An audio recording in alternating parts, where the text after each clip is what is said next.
CMR shopping mall ప్రపంచ స్థాయి shopping అనుభూతి ఇప్పుడు మన పార్వతీపురంలో డిసెంబర్ 5న గొప్ప ప్రారంభం.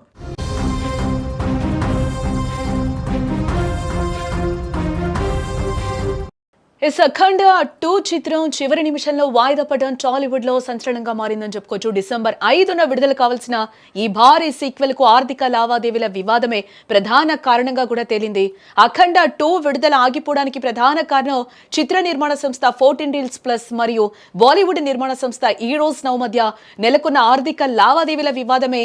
ఈరోస్ నౌ సంస్థకు చెల్లించాల్సిన దాదాపు 28 కోట్ల నష్టాలను క్లియర్ చేసే వరకు కూడా సినిమా విడుదల చేయొద్దని కూడా కోరుతూ ఈరోస్ నౌ మద్రాస్ హైకోర్టు నుంచి కూడా ఉత్తర్వులు తెచ్చుకుంది.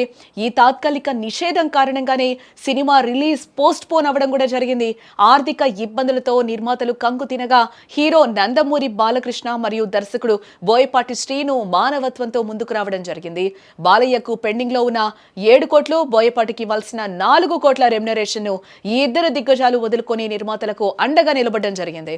ఈ చర్యల ఫలితంగా నిర్మాతలు సమస్యలను దాదాపుగా పరిష్కరించుకున్నారు. ఆర్థిక సమస్యలు పరిష్కారం అయినప్పటికీ మద్రాస్ హైకోర్టు విధించిన తాత్కాలిక నిషేధం ఏదైతే ఉందో దీని కారణంగా సినిమా విడుదల ఆగిపోయింది ప్రస్తుతం.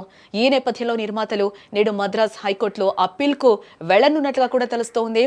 నేడు కోర్టులో నిర్మాతలకు అనుకూలంగా తీర్పు వస్తే ఈ రోజు రాత్రి నుంచే ప్రీమియర్ షోలు ప్రదర్శించి రేపటి నుంచే శనివారం అధికారికంగా సినిమాను విడుదల చేస్తారని కూడా విశ్వసనీయ సమాచారం అయితే అందుతోంది. దీంతో కోర్టు తీర్పు కోసం ఫ్యాన్స్ అయితే ఉత్కంఠగా ఎదురు చూస్తూ ఉన్నారు ప్రస్తుతం.